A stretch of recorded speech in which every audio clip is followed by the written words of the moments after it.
अस्सलामुअलैकुम। बोलीस में खुशामदीद। मैं हूँ गौहर ऐशवर्या और मैं हूँ अलीशा सलीम। हेडलाइंस आपने जानी। बुलेटिन के आगाज में सबसे पहले आपको बताएं कि वजीर आजम शहबाज शरीफ की सऊदी वली अहद शहजादा मोहम्मद बिन सलमान से मुलाकात। शहबाज शरीफ ने बैनुल अक़वामी मालियाती इदारों से मुतालिक मामलात पर सऊदी अरब की हिमायत पर शुक्रिया अदा किया। दोनों रहनुमाओं का पाक सऊदी मजबूत इक़्तिसादी शराकत दारी का इयादा, तिजारत, सरमायाकारी, इक़्तिसादी ताउन बढ़ाने पर इत्तेफाक किया गया। शहबाज शरीफ ने कहा कि सऊदी डिवीज़न 2030 पाकिस्तानी कलीदी पॉलिसी मकासद से हम आहंग है। मुश्तरका मजहबी और सकाफती ताल्लुकात वक्त के साथ मज़ीद मजबूत हो रहे हैं। वज़ीर आज़म शहबाज शरीफ और सऊदी वली अहद ने खित्ते में जारी इसराइली जारियत पर भी तशवीश का इजहार किया है। पाकिस्तान तरक्की और इस्तेहकाम की राह पर गामज़न है। अवाम की खुशहाली और हमारी अव्वलीन तरजीहात में शामिल है। सऊदी अरब और दोस्त मुल्कों के ताउन से माशी इस्तेहकाम का इस वक्त मुमकिन होगा। वज़ीर आज़म शहबाज शरीफ का रियासत में मुस्तकबिल में सरमाकारी से मुताल्लिक है 2 रोज़ा आलमी कॉन्फ्रेंस से खिताब कहा कि हम मिलकर ही मुश्तरका मुस्तकबिल और तरक्की की मनाजिल तय कर सकते हैं। नौजवानों की तरक्की के लिए खुसूसी मनसूबाबंदी शुरू की। मसनूई ज़हानत समेत IT की तरक्की पर खुसूसी तवज्जो देंगे। मज़ीद बोले कि मशरिक़ वस्ता में अमन के लिए गज़ा में कत्ल व गारत को रोकना होगा। Pakistan too is on a transformative journey, a journey of resilience, sacrifice, and a relentless pursuit of stability and growth. We share a common mission and invest in our youth to shape the future. Pakistan is laying foundation for a knowledge-based economy driven by innovation in artificial intelligence, education and health, in which we look forward to forging useful partnerships. Peace is restored in Gaza and bloodshed is immediately stopped over there. Without that, world will not progress and will not prosper. सदर मुमलिकत आसिफ अली जरदारी ने समंदर पार पाकिस्तानियों की property के लिए खुसूसी अदालत के bill पर दस्तखत कर दिए। कानून के तहत समंदर पार पाकिस्तानियों की प्रॉपर्टी के लिए खुसूसी अदालतें भी कायम की जाएंगी। अब समंदर पार पाकिस्तानियों के प्रॉपर्टी तनाज़ात 90 रोज़ में हल होंगे। डिपॉजिट प्रोटेक्शन कॉरपोरेशन तरमीमी बिल 2024 की भी मंजूरी दे दी गई। दोनों बिलों की मंजूरी आइन के आर्टिकल 75 के तहत दी गई है। हाफिज ताहिर अशरफी की बतौर मेंबर इस्लामी नजरियाती कौंसिल तैनाती की भी मंजूरी दे दी गई है।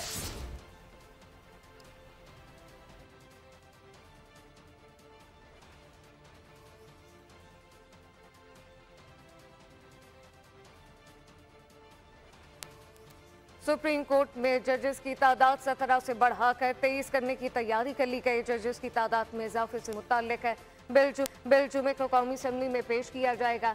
नई कानून साजी से मुताल्लिक स्पीकर चैम्बर में अहम मुशावरती इजलास, जबकि GUI का सुप्रीम कोर्ट के साथ हाई कोर्ट में भी जजेस की तादाद पूरी करने का मुतालबा सामने आ गया। ज़राए का कहना है कि पीपल्स पार्टी ने कानून साजी में जल्दबाजी न करने का मुतालबा किया। पार्लिमानी खुसूसी कमेटी इजलास के जरिए तमाम जमातों को एतमाद में लेने पर जोर दिया गया। फरीकैन का मुशावरती अमल जारी रखने पर इत्तफाक, जबकि स्पीकर अयाज सादिक सियासी जमातों की तजावीज़ हुकूमत से शेयर करेंगे।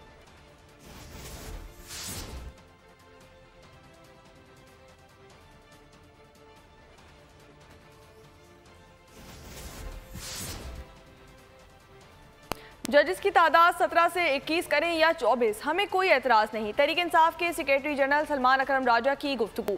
कहा कि आईनी बेंच के सामने पेश होने का भी कह दिया। कहा कि 26वीं आईनी तरमीम और आईनी बेंच पर एतराज़ है, दुरुस्त नहीं समझते, चैलेंज भी करेंगे। इसका ये मतलब नहीं कि अपने मुकदमात लड़ना छोड़ दें। जो अदालत मुयस्सर है उसके सामने जाएंगे। असद कैसर ने 27वीं आईनी तरमीम की मुखालफत का ऐलान भी कर दिया। चौधरी इम्तियाज साहब के हवाले से बात की, हमारी बहन के साथ तशद्दुद हुआ। शहबाज शरीफ मुलव्वस है, आप लोगों को शर्म आनी चाहिए। चीफ जस्टिस ऑफ पाकिस्तान इसका नोटिस ले, इनसे मुल्क नहीं चल रहा, फिर तो ताज़ा इलेक्शंस कराएं। इस तरह आईनी तरमीम होती है। आईनी बेंच बनाया इसलिए गया है कि वहाँ मंजूर नजर जज बिठाए जाएं, जो वही करें जो पिछले 13 माह हुआ है। सुप्रीम कोर्ट के पास जाएंगे और ये मामलात उनके सामने रखेंगे। हमारे तहफ़्फ़ुज़ात हैं वो इसीलिए हैं कि आईनी बेंच में किन जजों का तकर्रुर होना है वो बिलाखिर हुकूमत तय करेगी। इस वक्त जो जुडिशल कमीशन बनने जा रहा है उसमें अक्सरियत हुकूमत की। बिलावल भुट्टो साहब, आपका बहुत खूबसूरत जमहूरियत है। आप जमहूरियत के नाम पे जो है ना उधर सिंध में विक्टी का निशान बनाते हैं और बड़ा जश्न मनाते हैं। अगर इनका ख्याल है कि हम इससे दब जाएंगे, ये इनकी गलतफहमी है और हम जद्दोजहद जारी रखेंगे। नए इंतखाबात से ही मुल्क बच सकता है। 26वीं तरमीम के असली ड्राफ्ट में 56 शिकें शामिल थी, जिन्हें हमने 22 पर किया। मौलाना फजलुर रहमान की DI खान में गुफ्तगू कहा कि हुकूमत ने 11 वोट खरीद कर पनागाह में महफूज कर लिए थे। GUI वोट नहीं करती तो बहुत गंदा ड्राफ्ट आता, जबकि हमने PTI को लम्हा ब लम्हा बाखबर रखा। को बचा क्लासेस हैं जो ओरिजिनल ड्राफ्ट के अंदर मौजूद हैं, से हम उसको 22 क्लासेस पे ले आए। उसके बाद अगर हम वोट नहीं देंगे तो वो जो उन्होंने अंदर से मेंबरान खरीद लिए थे, और ये फैक्ट है कि खरीद लिए थे उन्होंने, हमारे 8 वोटों की उनको जरूरत थी, वो 11 वोट खरीद चुके थे और उनको अपनी पनागाह में महफूज कर दिया था। अगर हम वोट न करते तो ओरिजिनल ड्राफ्ट से भी ज्यादा गंदा ड्राफ्ट आता और वो कामयाब हो जाता। PTI वोट नहीं किया, वो अपने हालात की वजह से, लेकिन ये भी नहीं कि हमारे ऊपर तनकीद की, हमारी तारीफ की कि हमने बहुत कुछ हासिल किया है। लाहौर में स्मोक की सूरत हाल खतरनाक हद तक पहुंच गई। सुबह सवेरे भी लाहौर दुनिया के आलूदा तरीन शहरों की फहरिस्त में पहले नंबर पर आ गया। फिजा में आलूदा ज़र्रात की तादाद 236 पर्टिकुलेट मीटर रिकॉर्ड की गई है। पंजाब हुकूमत की शहरियों को मास्क के साथ घरों से निकलने की हिदायत। स्पीकर पंजाब असम्बली ने आज खुसूसी इजलास भी बुला लिया। मलिक मोहम्मद अहमद ने कहा कि हम सब के लिए चैलेंज है, नज़रअंदाज नहीं कर सकते। तमाम अरकान अवामी मसले पर अपनी हाजिरी को यकीनी बनाएं। मज़ीद तफसीलात जान लेते हैं अफजाल अब्बासी से। जी अफजाल, आगाह कीजिएगा। लाहौर शहर आज भी फ़ज़ाई आलूदगी की लपेट में है और आलूदा तरीन शहरों में लाहौर का आज तीसरा नंबर है। एयर क्वालिटी इंडेक्स 236 है लाहौर का। और अगर लाहौर के इलाकों की बात की जाए तो सबसे ज़्यादा जो एयर क्वालिटी इंडेक्स देखा गया है 410, वो जौहर टाउन के इलाके में देखा गया है। इसके साथ साथ DHA फेज़ 8 में एयर क्वालिटी इंडेक्स 398 है। और तिब्बी माहिरीन ने शहरियों को ख़बरदार किया है कि वो गैर ज़रूरी घरों से बाहर ना निकलें, और अगर निकलना ज़रूरी हो तो वापसी पर वो अपनी आँखों में पानी का छिड़काव लाजमी करें, पानी का इस्तेमाल ज़्यादा से ज़्यादा करें और इसके साथ साथ मास्क का इस्तेमाल करें। जी अफजाल, बहुत शुक्रिया। अब ये जानिए कि बालाई इलाकों में सर्दी ने दस्तक दे दी है। गिलगित बल्तिस्तान में बाबूसर टॉप पर मुसलसल बर्फबारी से सयाती मकाम ने सफ़ेद चादर ओढ़ ली। बाबूसर टॉप सड़क ट्रैफिक के लिए बंद कर दी गई है, जबकि बटोगा टॉप पर भी वक्फे से बर्फबारी का सिलसिला जारी है। बाबूसर टॉप पर 1 फीट से ज़्यादा बर्फ पड़ चुकी। मानसरा के मैदानी इलाकों में बारिश, जबकि बालाई इलाकों में बर्फबारी से मौसम ठंडा ठार हो गया। सवात के हसीन सयाती मकाम कालाम में भी बर्फबारी का सिलसिला शुरू हो गया। इस मुतालिक आपको बताएं कि बालाई इलाकों में सर्दी ने दस्तक दे दी। गिलगित बल्तिस्तान में बाबूसर टॉप पर मुसलसल बर्फबारी से सयाती मकाम ने सफ़ेद चादर ओढ़ ली। बाबूसर टॉप सड़क ट्रैफिक के लिए बंद कर दी गई। बटोगा टॉप पर भी वक्फे से बर्फबारी का सिलसिला जारी है। बाबूसर टॉप पर 1 फीट से ज़्यादा बर्फ पड़ चुकी। मानसरा के मैदानी इलाकों में बारिश का सिलसिला शुरू हो गया, जबकि बालाई इलाकों में बर्फबारी से मौसम खुशगवार हो गया।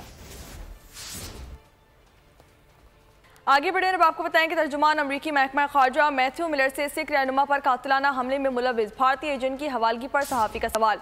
अमरीका ने भारत से उस मामले पर एहतसाब का मुतालबा कर दिया, जबकि भारतीय एजेंट पर अमरीका फर्द जुर्म भी आयद कर चुका है। गिरफ्तारी अभी तक अमल में नहीं आई। क्या अमरीका ने भारत से इस एजेंट की हवालगी का कहा है?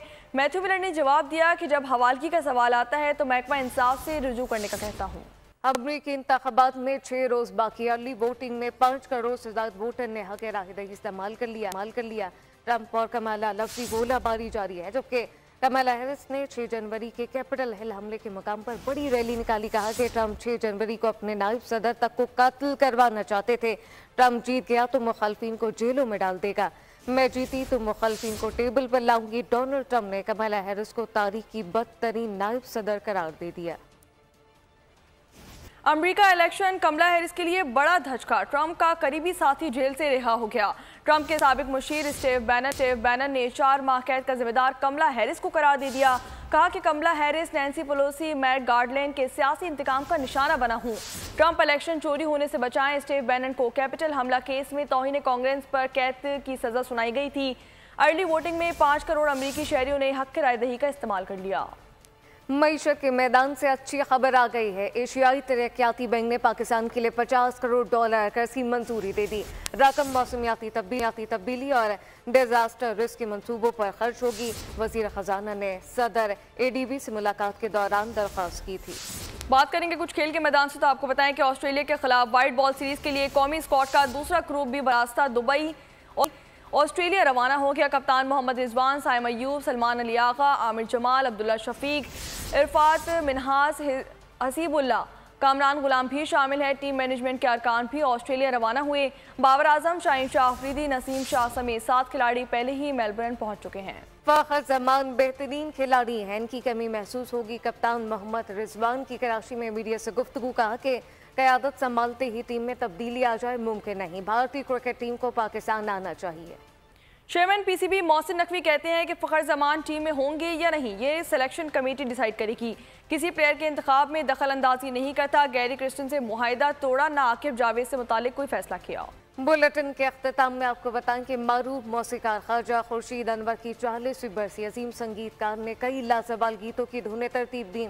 फनी खदमात के सिले में निगार और सितारा इम्तियाज अवार्ड से नवाजा गया। इनकी मशहूर कुन धुनें आज भी कानों में रस घोलती हैं। न्यूज़ बुलेटिन से फिल वक्त इतना ही। मजीद खबरों और अपडेट्स के लिए विजिट कर सकते हैं हमारी वेबसाइट bolnews.com और देखते रहिए बोल न्यूज़। सब्सक्राइब करें और बेल दबाएं ताकि कोई खबर रह न जाए।